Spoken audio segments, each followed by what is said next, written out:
Today I'm going to speak about one of the most important topics for us, how to prepare for the reappearance of Imam Mehdi alayhi salam.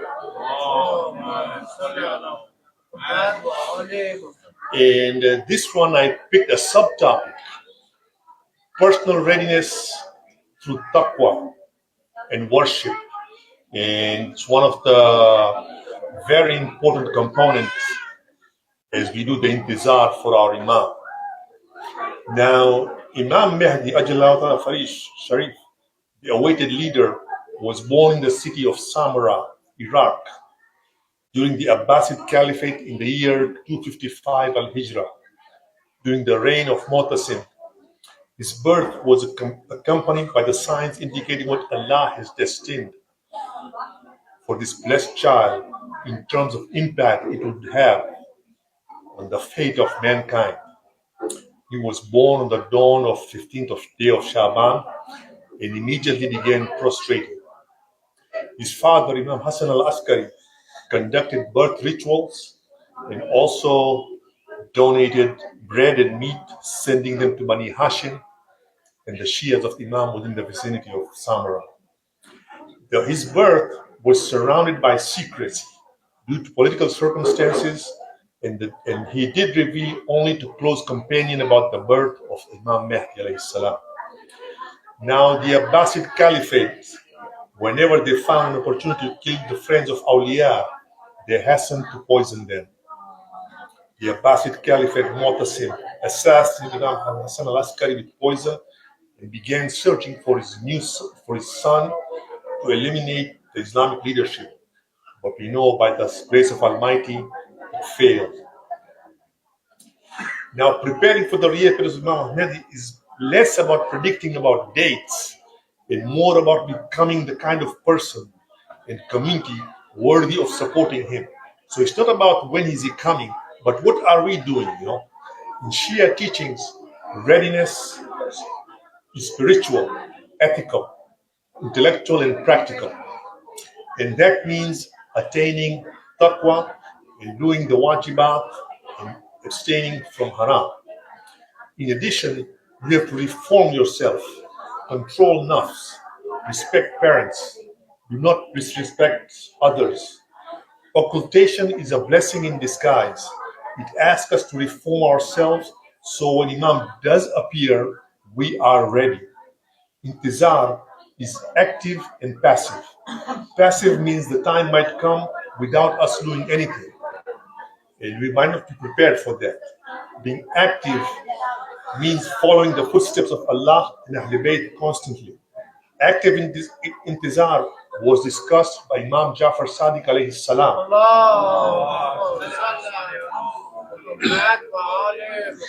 who said that if I were to Imam Mehdi's time, I would do his khidmat. So that says that Imam would do his khidmat. So what about us? We should be definitely thinking about it as often as possible. Now I'm going to have 4 subtopics about the taqwa, and there are 4 of them. Number 1, grounded and balanced way to think about taqwa during the occultation. Why taqwa is essential during the occultation. What taqwa means during the occultation. And taqwa of the 313 commanders who will appear when we come to the aid of Imam when he appears. The chosen one will be 313, and there are several hadiths that say the first 313 will come, and then 10,000 will come immediately thereafter. So I'm going to talk 4 things. Regarding those 313 commanders, I'm going to say about what their taqwa will be, what they will be doing to achieve that honor, to achieve that status. So to think about taqwa, there are several things I'm going to talk about. One is strengthen your relationship with Allah. This is the foundation of everything. Strengthening your relation with Allah, consistent with wajib act, especially salah on time. Now we know salah is the core of the taqwa. salam, praying on time is the core of the taqwa. And for example, in the Quran, it says, "Inna salata tanha anil fahshai wal munkar." That means salah wards off indecency and evil. And Imam Jafar Sadiq said,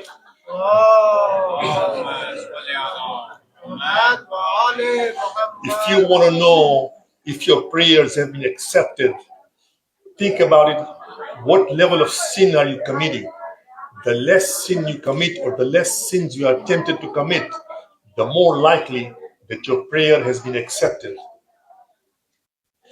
And so, salah is one thing, and doing other wajibats like fasting, we are doing right now, staying for haram activities, even though it might be seem normal or socialized, we have to avoid that. And then the third thing is building ikhlas, doing things for Allah, not for show. You do things, you want to do it for Allah, qurbatan ilallah, attaining nearness to Allah. So that's item number one. Number two is to think about taqwa. We need to know about Imam Mehdi also. We have to learn about his lineage, his mission, and his role, the philosophy of ghaiba, the responsibility of the believers during his absence. Reflect on the hadith, like man ma'ata wa lam ya'rifu imam zamana ma'ata bintat al-jahiliya. Whoever dies without knowing the imam of his time dies the death of ignorance. So that just tells you how important it is to know our imam, to understand and know our imam. Now, this topic, know Imam Mehdi, is entirely another topic for another day, But we need to know our Imam as much as we can. And like I said, whoever dies without knowing the Imam of his time dies the death of Jahiliyyah. And the third item is actively wait for intizar. In Islam, it's not waiting and sitting back, True intizar means rejecting injustice in your own life, standing for the truth, even when it's inconvenient, improving yourself as if you could appear tomorrow. And Imam Jafar Sadiq says, the best deeds of his followers are waiting for relief through actions. So action is important. And number four is building strong character. Hadith describes the companion of Imam al-Mehdi as honest and trustworthy, disciplined and patient, brave but humble, free from greed and ego. Ask yourself, if Imam appeared today, would I be an asset or a liability? Work on anger, work on arrogance, work on envy, work on attachment to dunya. So these are the few items that I need to work on myself, we all need to work on it, basically. And the next item is be socially responsible. The Imam's mission is global justice. That means standing against oppression, starting small and local, helping the poor, the lonely, the marginalized, being ethical in work, family, and community, promoting unity instead of sectarian ego. A corrupt society can't host divine justice. And then the next item is make dua for him regularly. Not as a ritual, but with presence of heart. Recommended dua include dua al-faraj, which we recite sometimes frequently, and then dua al-ahad, a specialty for loyalty, and salam upon him daily. Duas keep the relationship alive, not an abstract. So doing dua is one of the more important things in knowing our Imam. And then we have to prepare intellectually. Imam Mehdi will challenge false religious authority, like people claiming they are who they are not, cultural distortion of Islam, global injustice, So learn Islam deeply, not emotionally. Avoid superstition. Develop critical thinking rooted in Quran and Ahl al-Bayt. Blind followers won't build a just world. As I mentioned before, we do ibadat, but we do have to develop an understanding of our Shia mazhab. A person who is knowledgeable in a deen ilm and he worships is better than the person who does the worship but does not make an effort to acquire the knowledge. So acquiring knowledge increases your nearness to Allah and it gives you better reward in terms of your ibadah. And then also we have to see like many scholars emphasize this mindset. Do not do anything that will shame you if Imam were watching. This is the principle. This single principle can transform daily choices basically. You know? So you think that Imam is watching, you think that Allah is watching, and that should give you the compass, I should say, to do the right things at right time, all the time. Now, in Shia Islam, taqwa takes on a special weight during the occultation of Imam Zaman alayhi salam. Think of the way when Imam Zaman is physically present, when Imam is physically present, guidance is visible. During occultation, the guidance becomes internalized. So taqwa is actually our compass and our guide, basically. So taqwa is very important during the occultation of the Imam. Now, why taqwa is essential during occultation? Protection from misguidance. The Prophet and the Imam warned that the time of occultation will be a period of confusion, false claimants, moral compromise. Taqwa protects the hearts from being pulled by ego, by power, by cultural pressure, by diluted religion. The more hidden the truth becomes, the more vital taqwa is to recognize it. And the next thing is, we have to act as Imam's representatives. In occultation, every believer becomes a visible face of Islam. It's like we are ambassadors to other people who are not professing our mazhab, basically. Taqwa means justice in dealing, honesty when no one is watching, mercy, restraint, and dignity. A muttaqi person, or a person of taqwa, reflects Imam character even when he's absent. Now, preparing for the reappearance of Imam. Tradition emphasized the reappearance of Imam is not only about time, it's about readiness. Readiness not equal to excitement alone. Readiness equal to ethical discipline and spiritual maturity. Taqwa trains the soul to obey Allah instantly, weakens attachment to the oppression, builds loyal base on principle, not emotion. The helpers of Imam Mehdi are described as the people whose inner state matches their outer claim. So their inner state, what they're doing within their hearts, matches what they do outwardly to themselves and to the other people around them. So even though Imam is in occultation, the relationship is not broken. Taqwa keeps the heart receptive to spiritual guidance, prayers for the believer, subtle divine openings. Many scholars say sins veil Imam, and Taqwa lifts the veil.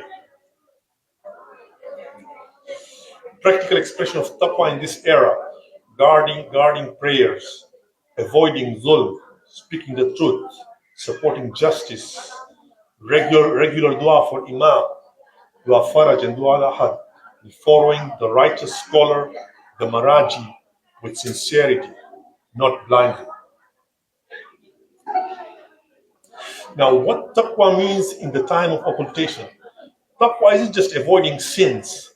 It's living with constant awareness that Allah sees you, acting as if Imam could appear any moment, making choices that align with divine choices, not just convenience. During Ghaiba, believers do not have access to the Imam. So taqwa becomes the bridge between us and him. The helpers of Imam Mehdi are described as the people whose inner state matches their outer plane, like I said before.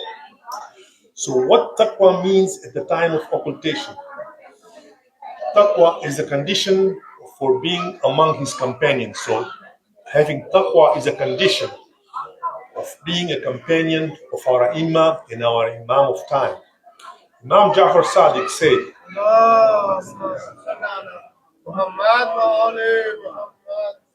whoever would like to be among the companions of Al Qaim should wait, act with taqwa, and possess noble character.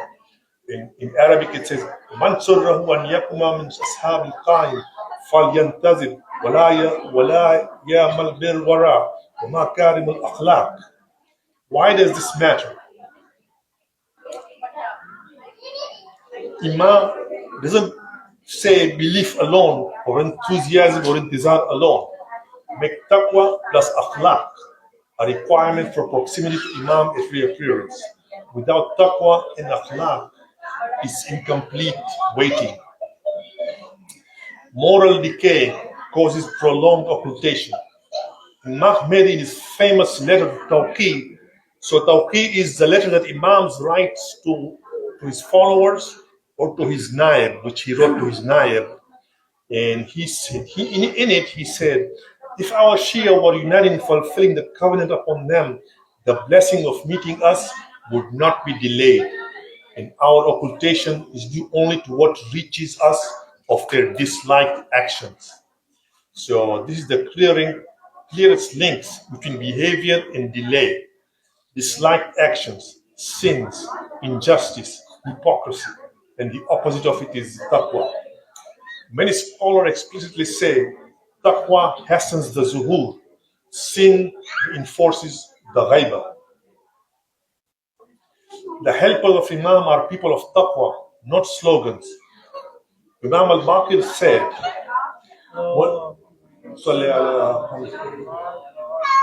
when Al-Qaim rises, he will come with a new command, harsh upon the Arabs. His supporters are people of insight and taqwa. The Imam mission is justice. Why this hits hard?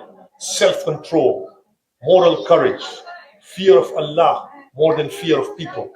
That's pure taqwa. Hadith implies those without taqwa won't endure Imam's justice, even if they claim to love him.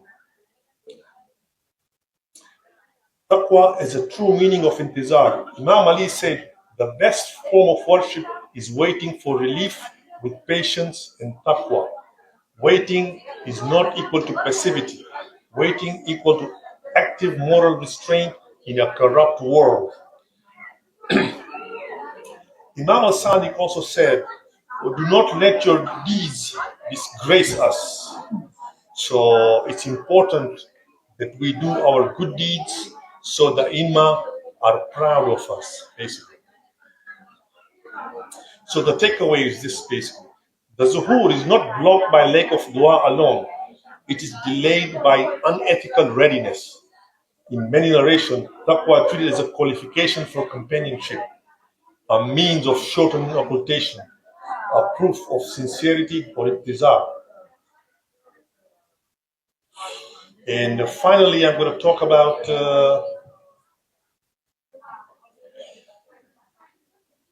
in Islamic spirituality, taqwa means deep God conscious, a constant awareness of Allah that shapes intention, character, and action.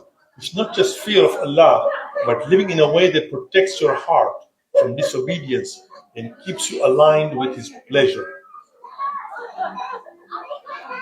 Now, regarding the 313 companions of Imam al-Mehdi, described in the narrations as his closest and most elite supporters, scholars explain that their taqwa will be embodied at an extraordinary level. Now, these 313 are not waiting for Imam to make them righteous. They are righteous enough to receive the Imam. And their character and their qualification is as such. They will have absolute sincerity. These 313 commanders who will come with Imam during his reappearance, they will act purely for Allah, not for power, recognition, or emotion. Their allegiance will not be tribal, political, or cultural. Their loyalty will be rooted in certainty that they are serving Allah's divine proof, Hujjah. Their taqwa will mean obey, they obey because Allah commands, not because it benefits them. And the next thing that the character they will have, these 313 commanders or soldiers, with the unshakable faith, means yaqeen. They will have yaqeen. Narrations describe them as possessing hearts like iron. Their taqwa will appear as no doubt in Allah's promise, no fear of worldly loss, calmness in chaos, complete trust or tawakkul in Allah. Even when the world is unstable, their inner world will be firm. And the third character that these 313 soldiers will have is moral purity and discipline. Taqwa is not only bravery, it is self-control. They will embody control over anger, guarding the tongue, justice even towards enemies, no oppression, no corruption, no ego. Their personal character will match the justice they seek to establish globally. And the fourth item they will be doing is nightly worship and spiritual death. Many narrations mention that they are worshippers at night and warriors by day. Their taqwa include tahajjud prayer, nightly prayers, Quran recitation, deep dua, tears from khashiyah, awe of Allah. Their strength on the battlefield will come from their humility before Allah. And the fifth item is their detachment from dunya. The taqwa includes freedom from worldly attachment. They will not seek wealth. They will not seek fame. They will not seek position. Their leadership is given to them. If leadership is given to them, it will be a work, not a trophy. And also, these three commanders would say absolute justice. Imam al-Mehdi's mission is global justice. His closest companions must therefore judge fairly, refuse favoritism, stand for the truth even against themselves, have zero tolerance for oppression. Their taqwa will manifest as a moral courage, readiness for sacrifice. Their taqwa will reach its peak in sacrifice. They will be ready to leave their families instantly, travel miraculously, as described in some of the narrations. They will give their lives without hesitation, but their sacrifice will not be reckless. It will be disciplined and purposeful. Inner purification before outer reform. One of the deepest aspects will be they will not attempt to reform the world before reforming themselves. Their hearts will already be purified from arrogance, hypocrisy, love of praise, hidden sins, because you cannot establish divine justice with an impure heart. And they will have a balanced strength. Their taqwa will not be softness alone. It will combine mercy towards believers, firmness against oppression, wisdom in leadership, courage in confrontation. They will have a complete balance of how to handle situation, handle themselves, and work with our Imam.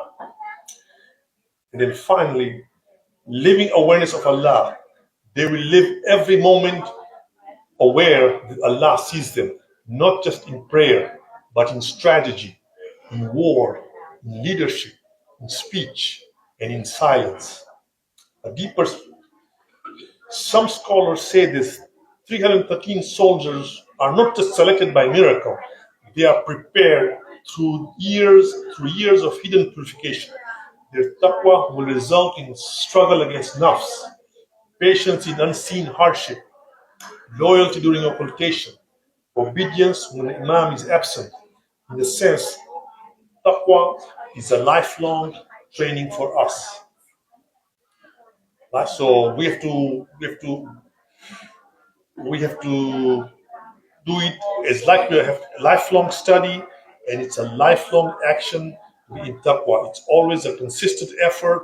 You have to do it consistently, not do it today, not do it tomorrow. Do it all the time, consistently, and that's what entails being a taqwa and a good follower of Imam Mehdi Sahib Zaman. Finally, the span of approximately 1200 years, commencing from his birth in 225 al-Hijrah until the current Hijri, Imam Mehdi, our esteemed spiritual leader, has been devoutly engaged in nightly prostration and dedicating his days to the service and submission of Allah.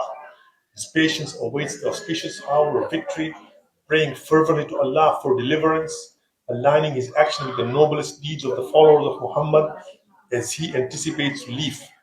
He occupies a venerable position in the divine perspective, exemplifying devotion and servitude. It is incumbent upon us to appeal to him, ask for his intercession before Allah in tribulation besetting our community. In moment of distress, let us remember him and evoke divine mercy. In earnest dua supplication, let us beseech Allah to list us among his loyal supporters, companions, and advocates. Ameen Ya Rabbal Alameen. That's it.